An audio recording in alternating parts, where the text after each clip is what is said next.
Olá pessoal, tudo bem com vocês? Meu nome é Juliana Moreira e hoje eu tô aqui pra gente conversar um pouquinho sobre os principais erros cometidos na competência 1 da redação do Enem. Vamos lembrar que a competência 1 é aquela que diz respeito ao uso da norma formal da língua portuguesa. Aqui eu vou trazer alguns exemplos de erros que se repetem, costumam se repetir nas redações e que muitas vezes é por uma falta de atenção que a gente tem na hora de fazer o registro formal ali da língua, porque na maioria do nosso dia, se não em todo ele, a gente está em situações informais em que a gente pode dizer fora do registro dessa norma padrão que não vai haver nenhum problema. Já o Enem, ele cobra da gente que o registro esteja na norma padrão de língua portuguesa. Então, a gente precisa ter domínio dessa norma para quando chegar na hora do exame, a gente consiga não cometer esses erros que são tão comuns, tão recorrentes aí na redação, tá certo? O primeiro deles que eu vou trazer para vocês é o truncamento de período. O que é isso? Truncamento de período é quando há a separação por um ponto final, geralmente o pessoal usa o ponto final para separar dois períodos que não poderiam ser separados por pontuação, ou porque eles são uma oração principal e uma oração subordinada, a gente não pode separar essas duas orações por ponto, ou porque é uma oração coordenada e a pessoa vai lá e separa essa orações coordenadas, certo? Vamos ver aqui o exemplo para vocês entenderem melhor o que eu estou chamando, o que a gente chama de truncamento de período. Então, a gente tem esse exemplo. A população perde muito com a falta de cinemas. E aí eu tenho um ponto aqui, deixando de lado o interesse por essa cultura. Essas duas orações, elas não poderiam ter sido separadas. Se vocês observarem, não existe uma ideia completa na minha segunda oração, Deixando de lado o interesse por essas culturas, é uma ideia que ela depende da ideia anterior, que é a população perde muito com a falta de cinema. Por mais que essa oração ela faça sentido sozinha, essa outra aqui ela não faz, ela depende da primeira. E é por isso que a gente não pode romper as duas com um ponto final. Sempre que vocês estiverem lá escrevendo o rascunho da redação, no momento de reler aquilo que foi escrito antes de passar limpo, observa se todas as suas frases, do início ao fim, elas possuem sentido completo. Se elas não possuírem, é porque tem algum problema aí, ou de coesão, ou de pontuação, aí a gente vai precisar identificar onde está esse problema, mas há um erro, tá? É fácil localizar esse erro. Vamos ver esse segundo exemplo. Todos deveriam ter acesso ao cinema, e aí eu tenho uso de um ponto final, pois é um meio cultural ao qual toda a população tem direito. De novo, a gente cai na mesma situação. A primeira frase aqui, ela não tem um problema de sentido, ela vai ter um sentido completo, todos deveriam ter acesso ao cinema, ok, sem problemas. O nosso problema vem na segunda parte, pois é um meio cultural ao qual toda a população tem direito. Então, essa explicativa, esse ponto não deveria existir, a gente teria uma vírgula antes da nossa explicativa. Esse erro, ou de colocar um ponto onde não deveria ter nenhum tipo de pontuação, ou colocar um ponto onde deveria ter uma vírgula, ele é muito recorrente nas redações. Então, aí a gente precisa rever as regras do uso da vírgula para não cometer esse equívoco e, principalmente, prestar atenção se os nossos períodos eles possuem sentido completo. Essa é uma forma de observar se a minha pontuação foi ou não usada de forma correta, tá certo? Outro erro muito comum é como se fosse o inverso do truncamento de período, é a minha justaposição. O que é isso? Enquanto lá no truncamento eu tenho um período que não deveria ser interrompido por pontuação, aqui na justaposição eu tenho um período que deveria ser pontuado, mas que não foi. Geralmente esses períodos são extensos, muitas linhas formando um período só, por consequência são confusos, a ideia fica meio perdida ali no meio desse tanto de informações e a gente não tem o uso da pontuação separando os períodos que possuem sentido completo sozinhos. Então vamos observar. A desigualdade social impede muitas pessoas de acessarem o cinema. O acesso às telonas é muitas vezes caro. A meia entrada ainda contempla poucas classes de pessoas, o que dificulta ainda mais a ida aos cinemas. Aqui a gente observa que onde o candidato utilizar a vírgula depois de cinema, ele deveria ter colocado um ponto final. Veja, a desigualdade social impede muitas pessoas de acessarem o cinema. Essa é uma ideia. A próxima ideia, ela surge com um elemento novo, tá? Com uma informação nova, que seria: o acesso às telonas é muitas vezes caro. E aqui, novamente, a vírgula deveria ser substituída por um ponto final. Por quê?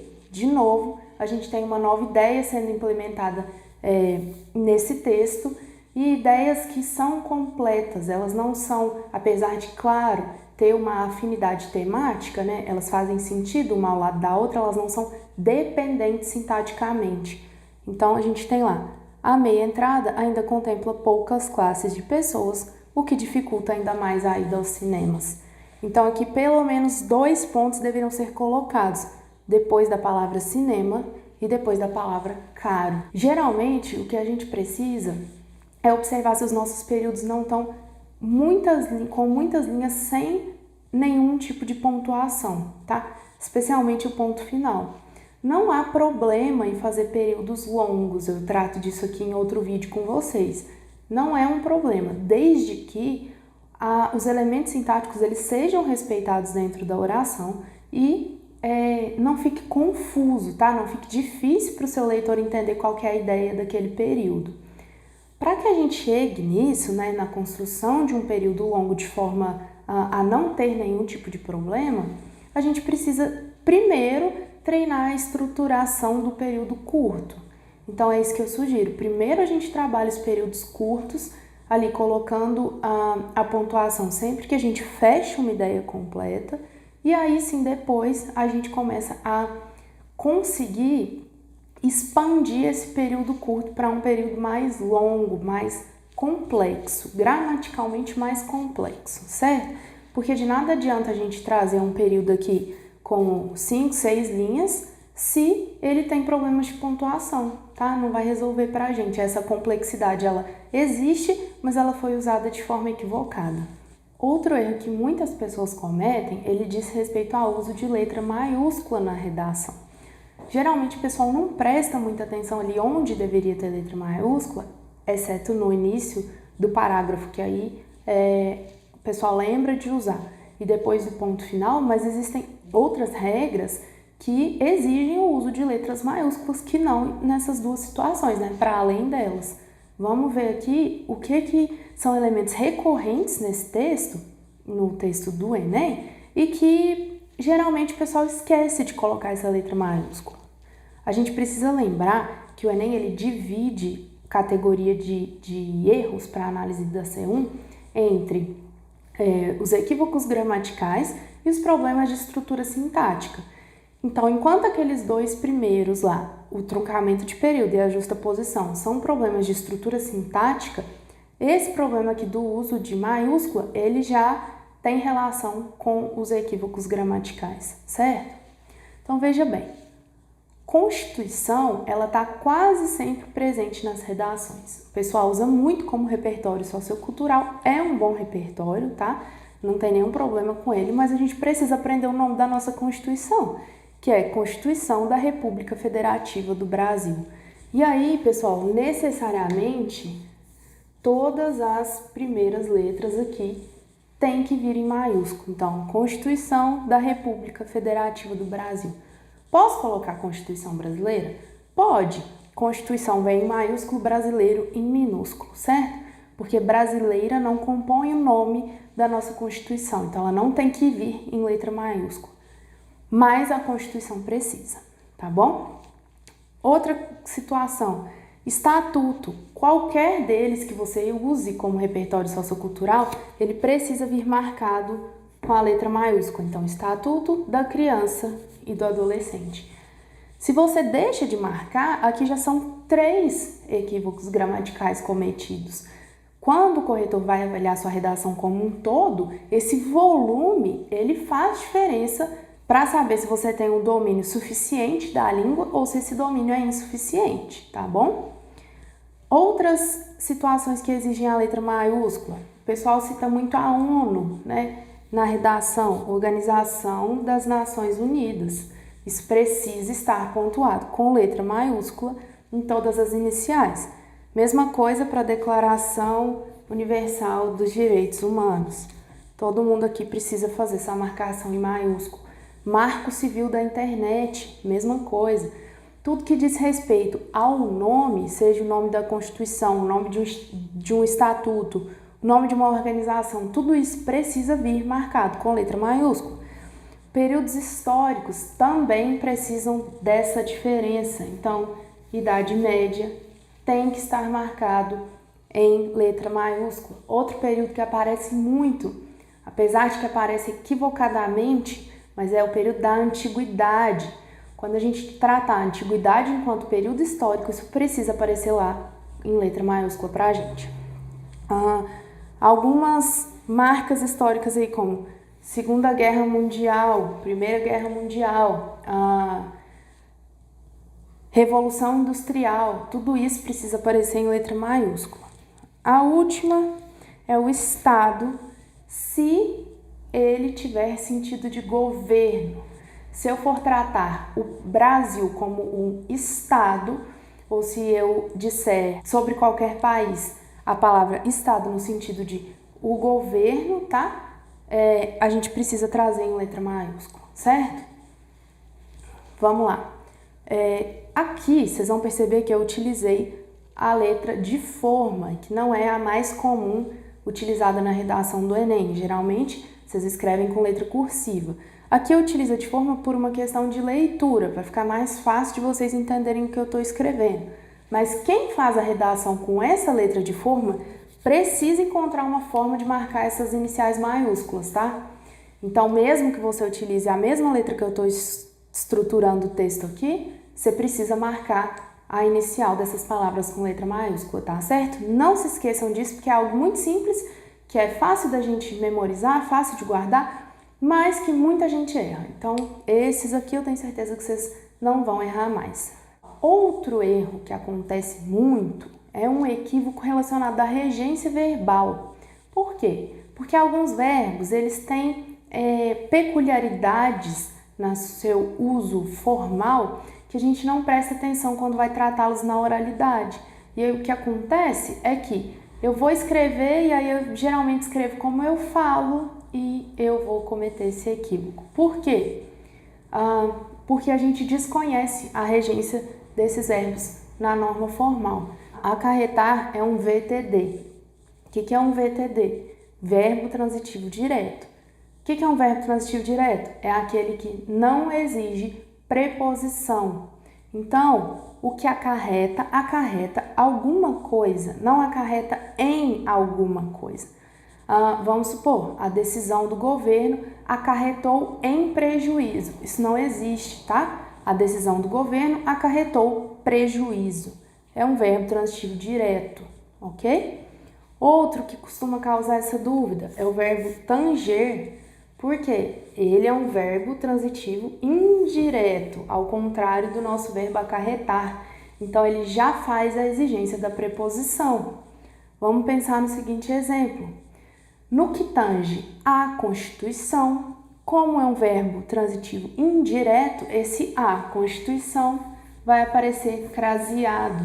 É o nosso a da preposição, mais o nosso a, artigo. No que tange ao Estado, a o, antes do verbo tanger, tá certo? E não no que tange o país. Isso não existe. No que tange ao país, tá certo? Outros dois verbos aqui que agora eu vou tratar juntos porque eles trazem uma confusão entre eles, que é o verbo corroborar e o verbo colaborar. Enquanto o corroborar é transitivo direto, o colaborar é transitivo indireto. Muitas vezes esses verbos são utilizados como sinônimo um dos outros, em alguns contextos isso funciona, mas é preciso estar atento à regência desses verbos. Por quê? Quem colabora, colabora com alguém ou com alguma coisa, enquanto que o verbo corroborar, ele não tem essa preposição. Então, o governo colabora com a crise econômica do país. É uma possibilidade. Eu não posso dizer, ao contrário, o governo corrobora com a crise financeira do país. Não posso, porque corroborar é verbo transitivo direto. Como ficaria essa frase? O governo corrobora a crise, certo? Bom, outro verbo aí que causa uma confusão, especialmente no nosso último tema, que envolveu o cinema, é o verbo assistir. Assistir, no sentido de ver, é um verbo transitivo indireto. Então, eu não assisto o jogo, ou eu não assisto o filme. Eu assisto ao filme ou ao jogo, tá certo?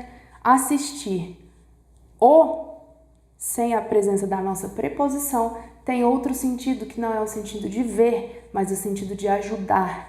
Então, a gente não pode cometer esse equívoco porque a gente está trocando, inclusive, o sentido do nosso verbo, tá certo? Agora aqui, pessoal, tratando das concordâncias. Vamos pegar um verbo que dá trabalho na redação, certo? É o verbo haver.